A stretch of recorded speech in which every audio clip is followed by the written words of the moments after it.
나주시청 전 직원을 대상으로 코로나19 전수조사를 한 결과 추가 확진자는 발생하지 않았습니다. 하지만 100명에 가까운 직원들이 자가 격리되면서 업무 공백이 불가피해졌습니다. 사후 약방문식 대응이라는 비판이 나오고 있습니다. 송정근 기자입니다. 나주시청 일자리 경제과 문이 잠겨 있고 불도 모두 꺼져 있습니다. 코로나19 확진자가 잇따라 2명 발생하면서 사무실은 이틀째 폐쇄 조치됐습니다. 확진자와 같은 공간에서 근무한 26명 모두 2주간 자가격리에 들어갔습니다. 일자리 경제과는 코로나19 장기화에 따른 긴급재난지원금 지급 등의 중요한 업무를 맡고 있지만 업무가 모두 중단됐습니다.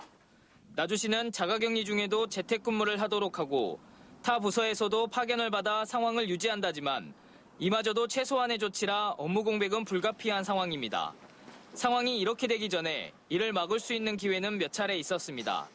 최초 확진된 일자리 경제과 직원이 서울 송파구 확진자와 같은 식당에서 식사를 한 사실을 확인한 당일부터 밀접 접촉자로 분류해 자가격리를 할 수 있었습니다. 하지만 보건당국은 확진자와 3m가량 떨어져 있었고 서로 다른 테이블에 환기도 잘 돼 있어서 능동감시자로 분류했습니다.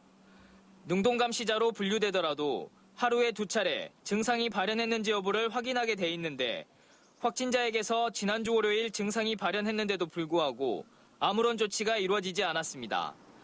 통상 증상이 발현되면 다시 검체 검사를 실시해 확진 유무를 확인해야 합니다. 그러는 사이 확진자는 시청에 출근해 근무를 하고 병원과 식당 등을 돌아다녔습니다. 그 사이에 만난 접촉자 가운데 나주시 공무원 95명을 포함해 모두 145명이 2주간 자가격리됐습니다. 애초부터 격리 조치나 능동감시를 잘 했더라면 하는 아쉬움과 함께 접촉자들을 무더기로 격리시킨 지금과는 상반된 조치에 사후 약방문식이라는 비판이 나오고 있습니다. MBC 뉴스 송정근입니다.